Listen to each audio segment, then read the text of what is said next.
Bonjour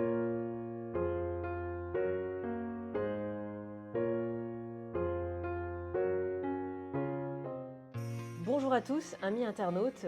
Aujourd'hui, une nouvelle découverte. On est en direct d'Alès avec Clément qui va nous présenter sa nouvelle structure. Vous allez voir, je suis sûre que vous allez être friand. Bonjour Clément. Bonjour.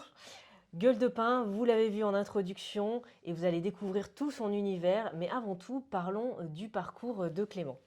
Alors moi je vous présente donc Clément. Je suis boulanger maintenant depuis officiellement depuis mars 2017 où j'ai obtenu le CAP. Mais ma reconversion, puisque je suis donc reconverti, commence un petit peu avant. Donc je suis diplômé de Master 2 en droit public que j'ai obtenu en 2012. Et puis chemin faisant, je m'ennuie un petit peu. J'alternais aussi entre phase de remplacement, chômage. Et en l'été 2015, en écoutant la radio, en l'occurrence France Inter, j'entends qu'on va manquer de boulanger à l'horizon de 2030, mais vraiment de manière assez dramatique, parce que c'est un métier qui n'attire plus.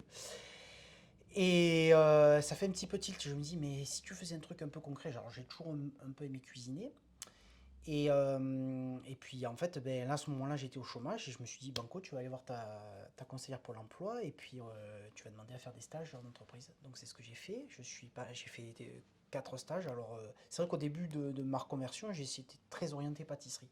Et au fur et à mesure des stages, j'ai découvert l'univers de la boulangerie, le travail de la pâte, tout ça. Et je suis tombé vraiment amoureux de ce travail-là, qui était très...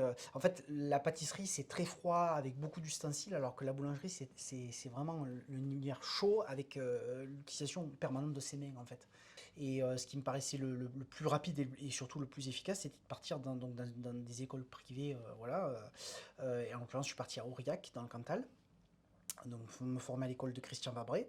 Donc, chemin faisant, j'ai rencontré quelqu'un qui ouvrait sa boulangerie dans le Jura, et pile au moment où ma formation se termine. Donc, c'était génial, je termine ma formation, donc je commençais mon CDI. Donc, j'y suis resté 1 an et demi. C'était une expérience hyper enrichissante, parce que c'était l'ouverture d'une boulangerie, donc voilà.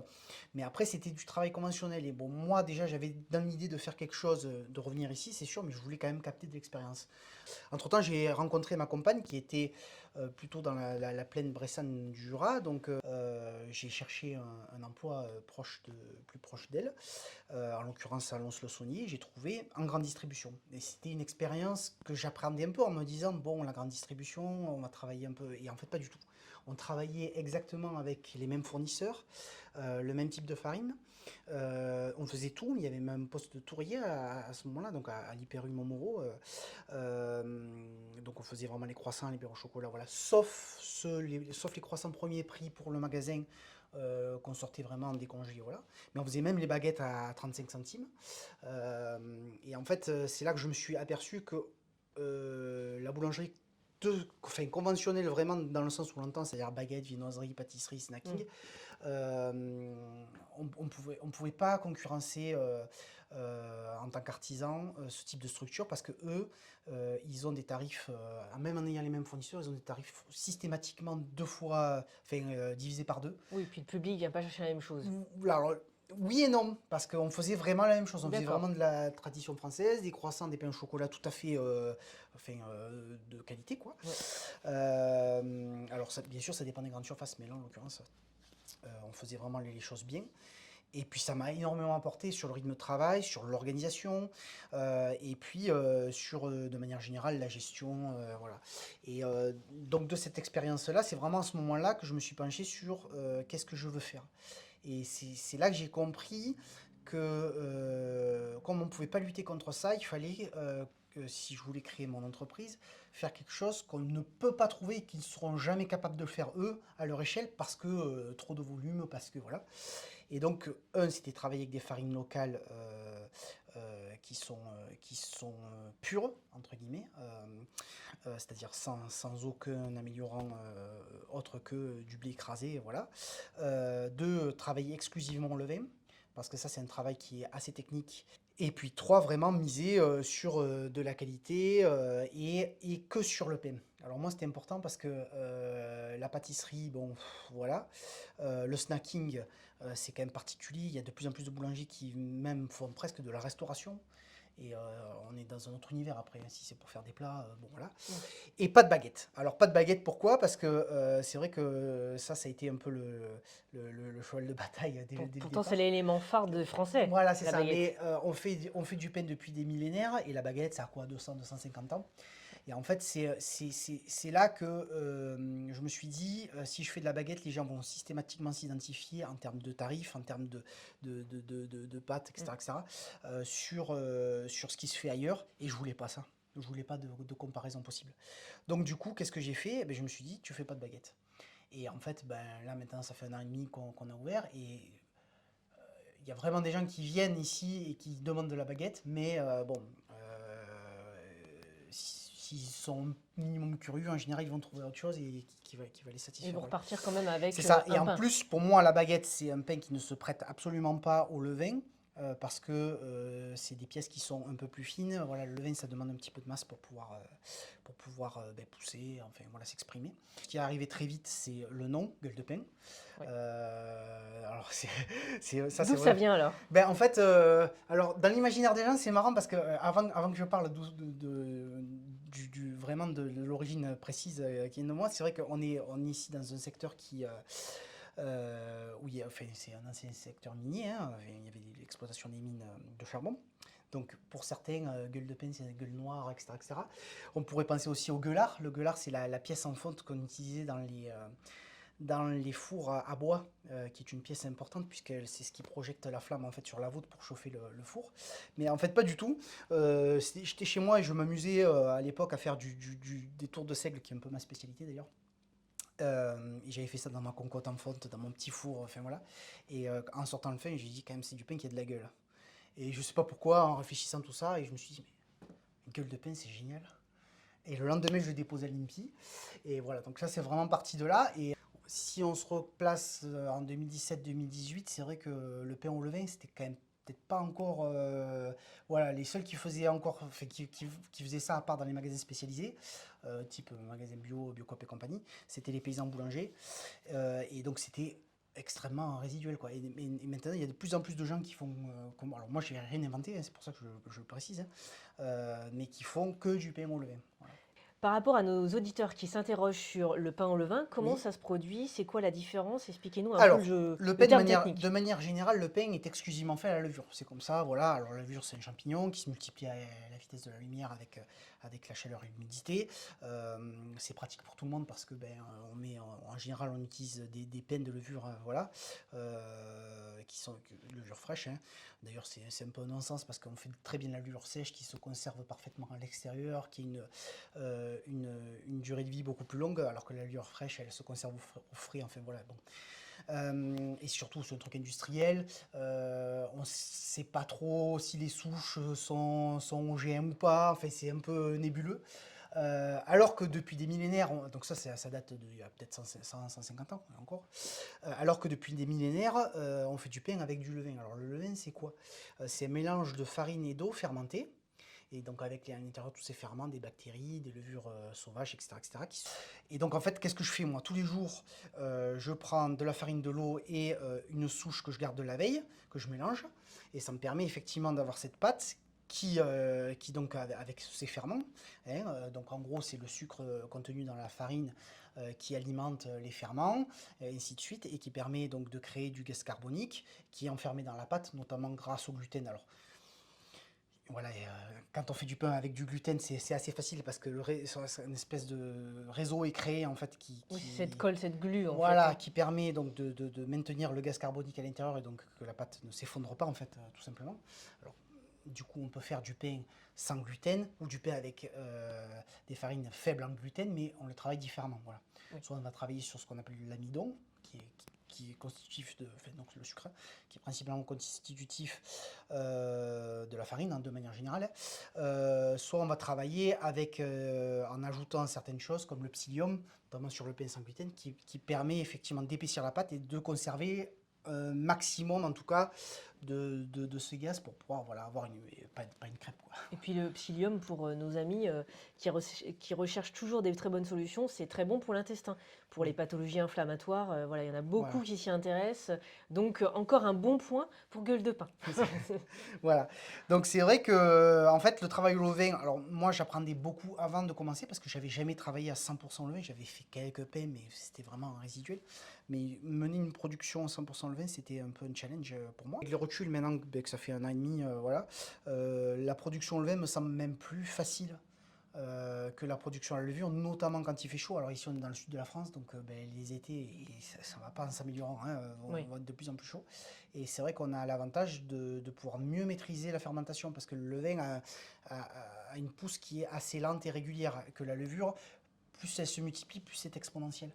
Donc c'est toujours très compliqué de gérer, même si on en met moins, une production à la levure quand il fait très chaud. Voilà. Et quand il fait froid, c'est l'inverse, c'est-à-dire qu'elle va mettre beaucoup moins de temps. Alors que voilà. C'est là qu'on se demande pourquoi les artisans ne travaillent pas au levain, parce que c'est un coût qui est beaucoup plus faible que l'utilisation de la levure, hein, parce que la levure, surtout que maintenant le prix a été multiplié par 4, c'est comme ça. L'entretien est simple. Alors ça demande un tout petit peu de rigueur, mais enfin bon, on fait quand même pas des métiers très compliqués, hein. Je fais toujours le jour le même mélange, hein. Donc il Oui, n'y a j'allais rien de dire, vous faites compliqué. une production la veille pour le lendemain. Comment ça se passe? Voilà, alors en fait nous on fait le pain sur 3 jours, c'est-à-dire que jour 1 on va faire le rafraîchi de levain, jour 2 on va pétrir, façonner et mettre au froid, hein, pour temporiser, et jour 3 je cuis. Aujourd'hui on est ouvert 5 jours par semaine. Le samedi en fait je fais mon rafraîchi de levain pour la production du lundi, puisque nous sommes fermés le dimanche et le lundi.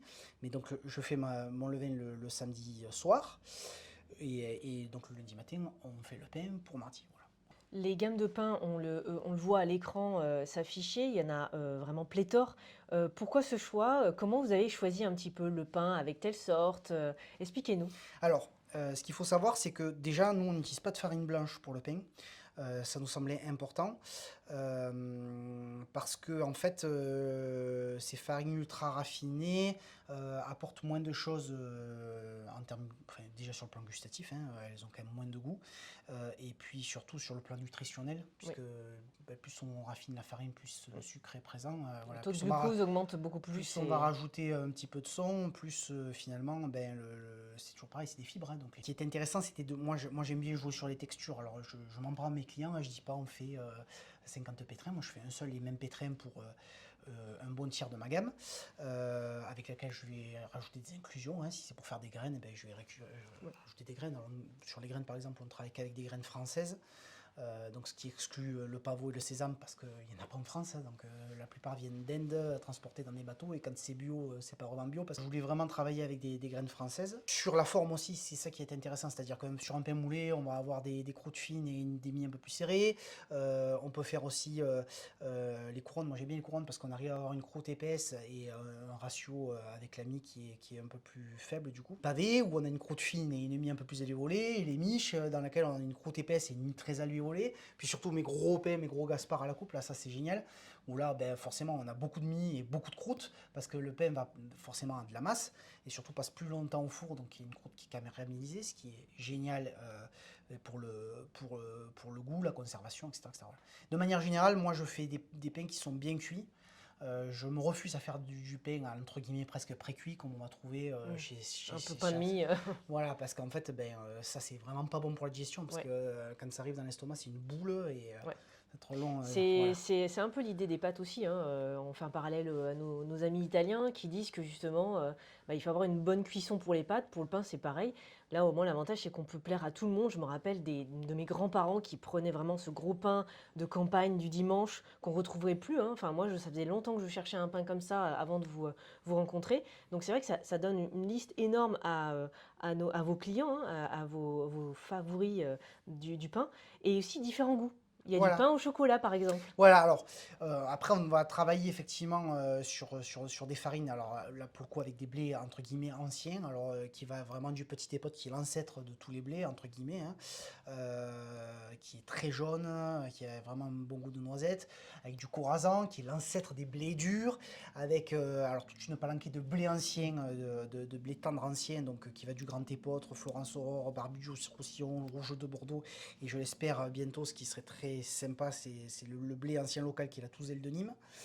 Voilà, donc il existe une petite filière, mais alors il y a très peu de volume en bio, donc voilà, ça serait intéressant. Et puis après, effectivement, on peut s'amuser à en faire en rajoutant voilà, du chocolat pour faire donc, le fameux pinto au chocolat.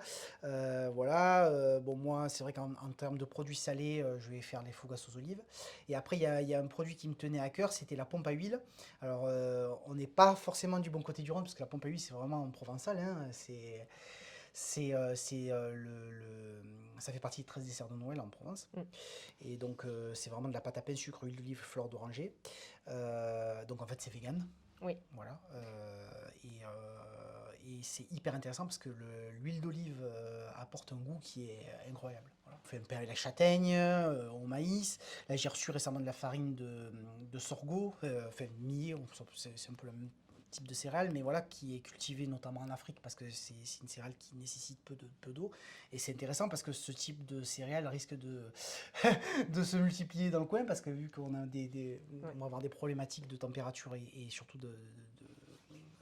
d'hygrométrie. Donc. Oui, toutes les formes, tous les goûts, pour tout type de personnes, hein, les amoureux du vieux pain, on va dire le pain ancien de nos grands-parents, ceux qui ont des problématiques de santé ou qui veulent se conserver en bonne santé, donc comme on disait, un végétarien vegan, ou tout ce qui était intolérant au gluten. Donc vraiment, Exactement. c'est assez large, c'est ça que j'ai bien aimé aussi, alors lié à mon parcours de santé où je faisais attention forcément, mais effectivement, ça peut contenter tout le monde, des plus âgés aux plus jeunes. Voilà. C'est ça qui est chouette. C'est ça. Alors, le risque, c'était d'utiliser le levain, parce que le levain, en général, c'est un peu malheureux, mais il est souvent mal maîtrisé, c'est-à-dire qu'on va souvent on va trouver des levains qui sont très acides, et c'est pour ça que les gens, de manière générale, craignent un peu le pain au levain, alors notamment les plus jeunes, parce que forcément, tout ce qui va avoir plus ou moins de goût risque, voilà.